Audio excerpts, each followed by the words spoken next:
morning. I am Coimbatore Tirumular Sittarpidam Sivayogi Sivarajan speaking. Now, what are the asanas for immunity development? For developing immunity against all kinds of diseases caused by viruses, the immune system is there already in our body. The immune system fights against all kinds of foreign elements entering our body. If the immune system is very strong in your body, no disease can attack you. Even if the foreign elements causing diseases enter your system, they will be destroyed immediately. There is a strong system called the lymphatic system. This system produces immunity development T cells, lymph nodes, etc. to fight the foreign elements. So the lymphatic system is a drainage system connecting your spine as well as blood circulatory system. So when it is compared with our Ayurvedic or Siddha treatment system, in our Indian system of treatment, we have three fundamental systems called Vata, Pitta, Kapha. These Vata, Pitta, Kapha are reclassification of Panchabhutas. Panchabhutas are the five basic elements in your body. The Pitta can be compared with the artery system. The Vata can be compared with the vein system. And this lymphatic system is identical to this Kapha system. So in Kapha, there are five types, major types. There are Kaphas accumulating in the throat, food tract, that should be eliminated. And Kapha accumulating in the lungs, that should also be eliminated. Kapha accumulating near the skull, and Kapha accumulating in between lungs and ribs. So these four Kaphas we have to remove by doing asanas or pranayama or taking any medicine. But there is a necessary Kapha, that is the lymphatic system. The lymphatic system is a high quality Kapha. That is very essential. We have to increase and stabilize it in our body. And this system collects blood from this intestine as well as from kidney. And before the blood is pumped from heart, it purifies it. The thymus as well as the spleen system purifies the blood and filters the blood, and then only it sends to heart for pumping. If the blood is sent to heart for pumping without purification, then it will damage all the cells. It will enter into all the organs and cause damage. So there is an immense immune system, filtering system, which destroys this, and this thymus secretes thymosin, and it also produces T cells, and this spleen plays a major role. The spleen produces white blood corpuscles. Actually, the white blood corpuscles are the warriors for fighting the foreign elements entering the body. And it is an arena, the spleen. In the spleen, the fight between lymph nodes and the foreign elements happen, and the foreign elements are destroyed. So after that only it is sent to blood. So before that, the first point, the production of T cells happens is bone marrow. So we have to increase this lymph system power by doing some asanas. If you sit in Vajrasana and if you practice Kesari Mudra, the bone marrow will be strengthened. The bone marrow is produced in all bones, but the major production happens in your thigh bones.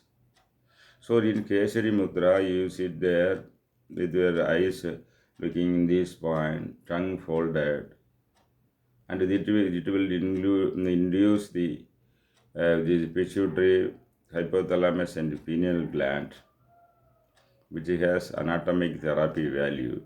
And at the same time, if you press your middle of the thighs with this mudra, this is Mruga Mudra, if you press it, and the bone marrow will be activated. The major portion of bone marrow is present in the thigh bones.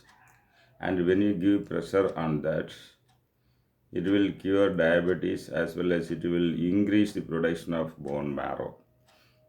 Bone marrow will produce T cells and send to blood system for developing immunity.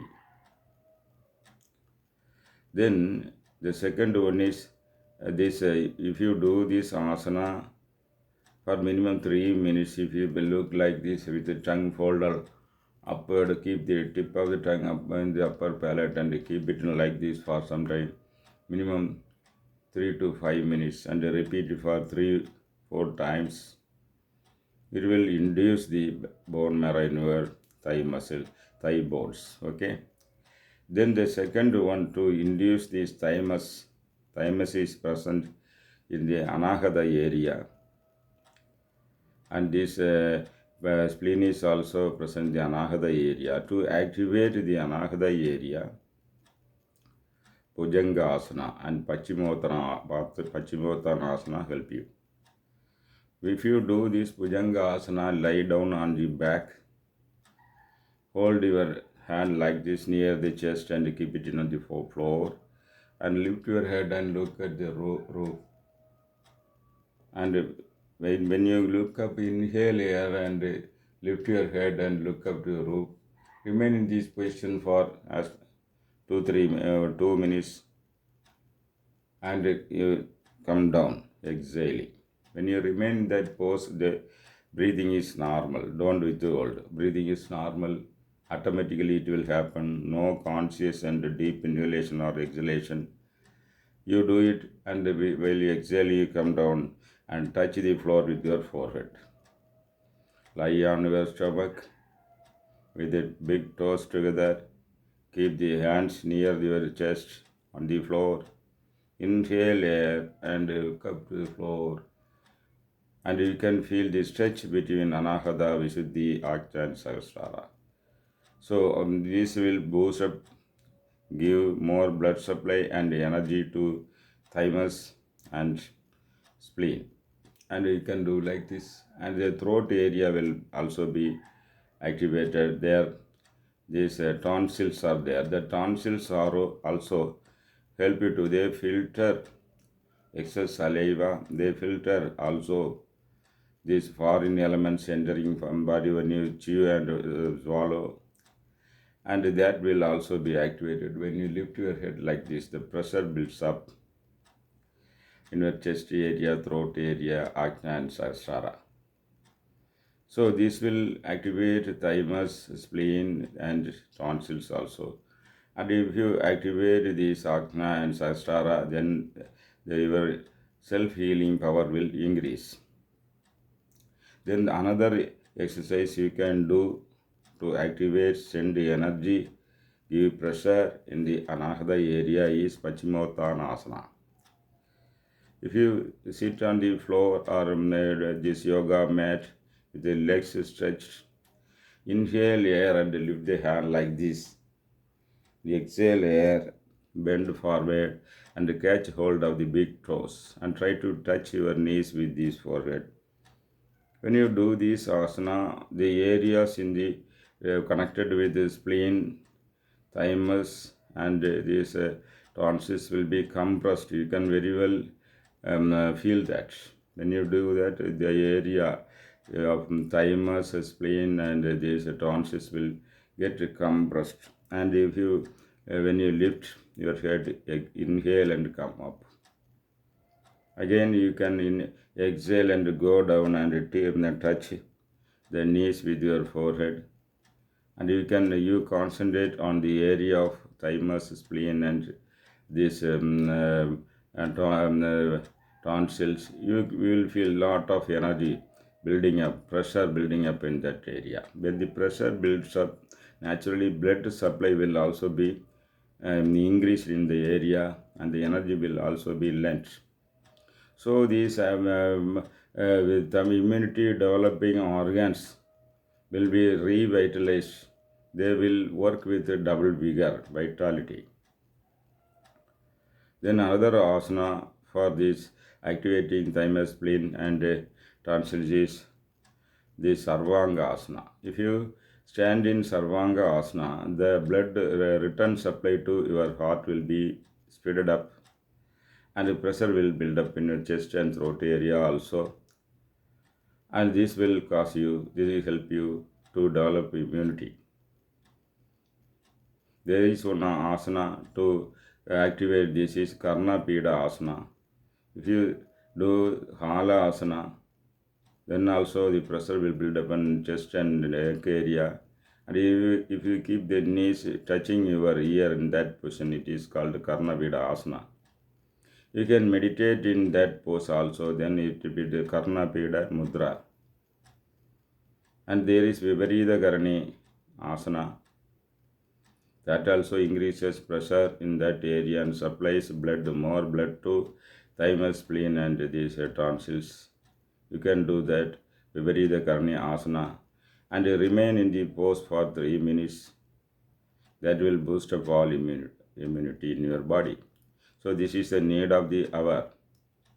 So these asanas will help. All the asanas are, but if you are not able to, difficult asanas, 2-3 asanas will also help to develop immunity against all kinds of your diseases. Okay, thank you.